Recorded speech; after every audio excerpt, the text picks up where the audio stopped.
What's on, ladies and gentlemen? My name's Ross, I like games, and today we've got an exclusive reveal from Wave 4 of the Transformers trading card game, War for Cybertron Siege 2.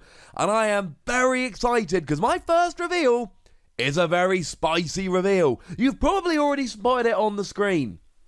Treble icon. We've not had a treble icon before. Now when I say treble, I mean three of the same. We have seen both Fuel Cache and Relentless Invasion that have three icons. They have an orange, a blue and a white. But we've not seen a treble icon card yet. In the reveal for Sergeant Thundercracker, and yes, obviously, we're going to be talking more about that character in a moment, Ken Nagel hinted at the possibility that we might get a triple black icon card. Well, I am delighted to be able to tell you today that yes, we are getting a triple black icon card. It's Plunder. Now look, as I record this at the moment, there have been no treble icon cards revealed. This is the very first one. I cannot discount the possibility that between making this video and posting this video, somebody will reveal one. Fingers crossed, ladies and gentlemen. Fingers crossed. So Plunder then, it's got three black icons, which is frankly ridiculous. We'll talk more about that in a moment.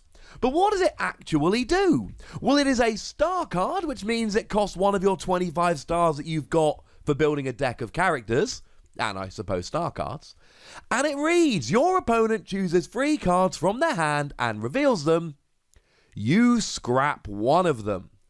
And the real question when it comes to how good this is as hand disruption, how many cards has your opponent got in their hand?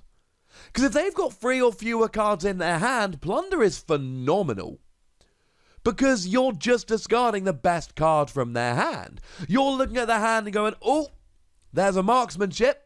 I'd rather you didn't get a KO on my bot that has 1 or 2 health remaining. I'll get rid of that. Or they might have one card in hand and it's a pep talk, which was going to turn into 2 cards in hand. But you get rid of that. Maybe they had a cornered that they were going to use to try and flip one of your characters into a mode you'd rather they weren't in.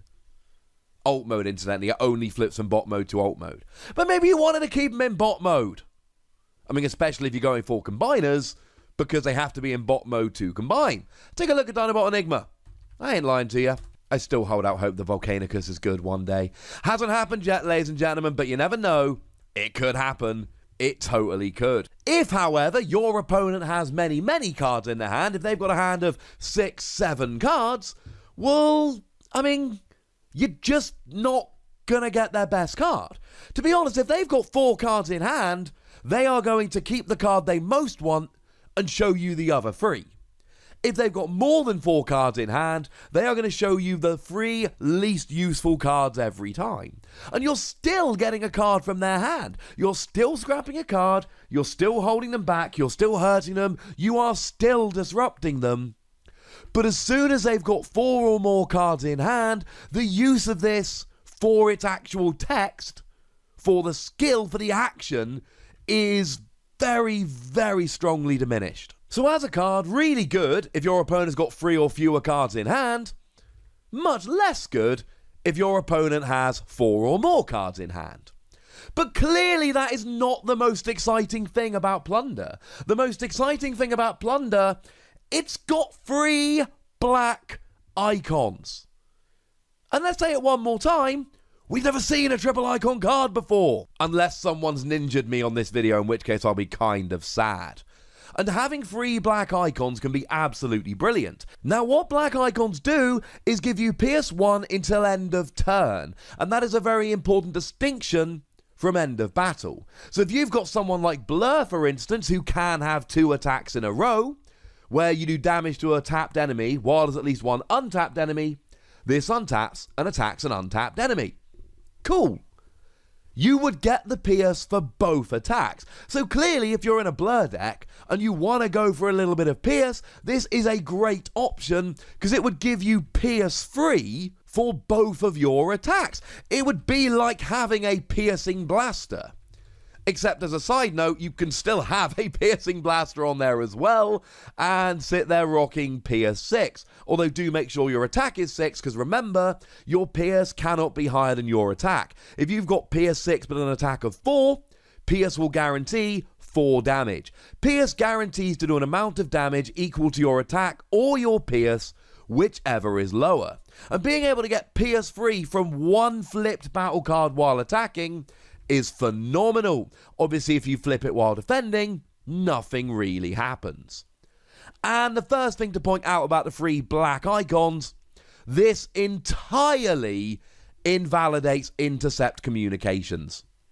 Sorry. Intercept communications has a double black icon and is a star card, and you can play it in any deck you like, but you can only do stuff with it if you've got Soundwave on your starting team. You draw 2 cards. Now, that was on shaky ground when earlier this week we were shown Minor Medic Kit. Double black icon gives you +2 health. Crowbar, double black icon +2 attack, but you scrap the card after the battle. And Designated Target, double black icon, and each of your characters gets Pierce 2 until end of turn, really going hard on the Pierce. Well, this is a star card like Intercept Communications, except it actually does something if you're not on a Soundwave team, and it has an extra black icon. By all means, use Intercept Communications in a Soundwave deck, but if you ain't playing Soundwave, you ain't playing that anymore. This is the star card to go for. And if you're looking to flip as many black icons as possible, the #1 target here has got to be Sergeant Thundercracker. One of the cards that has been revealed, the character cards from Wave 4, that I am most excited about. Although maybe I'm most excited about it because I knew I was going to be revealing a triple black icon card. I don't know which came first, but I'm still extremely excited about Sergeant Thundercracker. Now, Sergeant Thundercracker comes in and has 2 really good skills that rely on black icons. In bot mode, when this attacks and you flip at least 1 black icon, your opponent chooses a number of cards from their hand equal to the number of black icons you flipped and reveals them. You scrap 1 of them. So interestingly enough, if all you do with Sergeant Thundercracker is flip Plunder and no other black icons, then your skill turns into exactly what Plunder is, which is kind of cool. But of course, you can flip more than this. You're flipping 2 battle cards initially. That's assuming you don't have any bold, don't flip a white icon, etc. In which case, you'd be flipping more, and you can have more than 3 black icons, and you could be looking at 4, 5, 6 cards in their hand and scrapping the best one. Although, again, your opponent chooses the cards to show you. So you want to be flipping the number of black icons equal to the number of cards in their hand. But it's the alt mode skill that really excites me here with Plunder. When you flip to this mode, reveal the top card of your deck. For each black icon it has, move a damage counter from one of your planes to an enemy. Now this I like very much indeed. You would be moving 3 damage from your planes to your enemy. That's ridiculous, ladies and gentlemen. That's phenomenal. And at this stage we might be going, well, can you guarantee? Yes, you can. You can use a card like Incoming Transmission.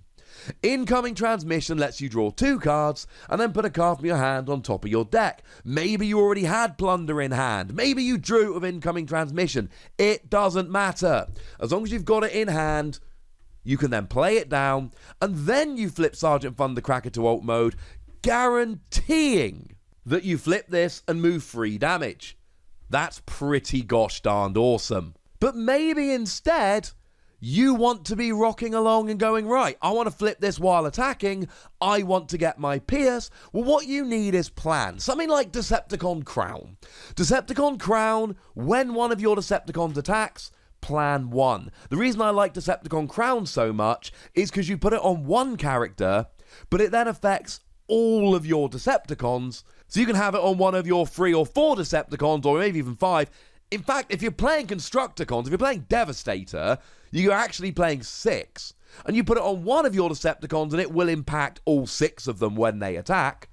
And then, as long as you've got this in hand, You put it down right as you're about to attack, and then, oh look, when I'm flipping battle cards, I'm flipping a treble black icon. And certainly if your opponent's got 4 or more cards in hand, this is probably going to be a better use for it. The other obvious use for black icons that we've seen so far is actually Raider Nightstick, who turns into Black Beam Blaster. I'm not so loving this purely because Raider Nightstick only actually needs to flip 2 black icons. And as I mentioned earlier, we've got Crowbar, and we've got Minor Medic Kit, and we've got Designated Target that aren't star cards, but very much will give you the double black icon you need in order to effectively use Black Beam Blaster.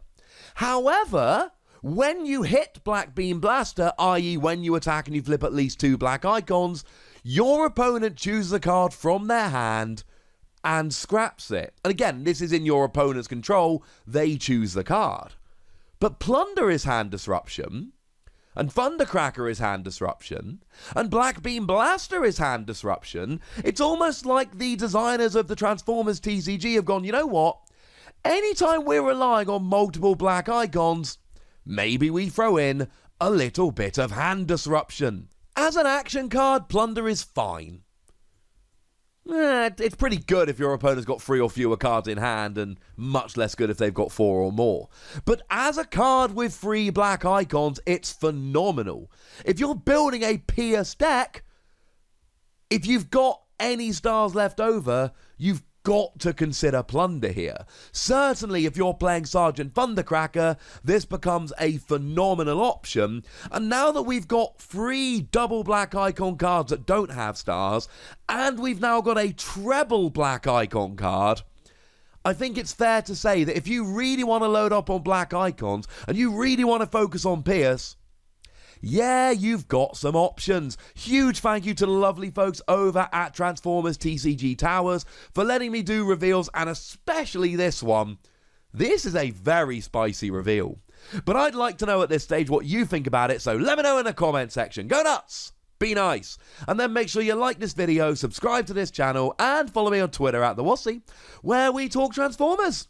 And actually a whole bunch of other games, because I like a lot of games.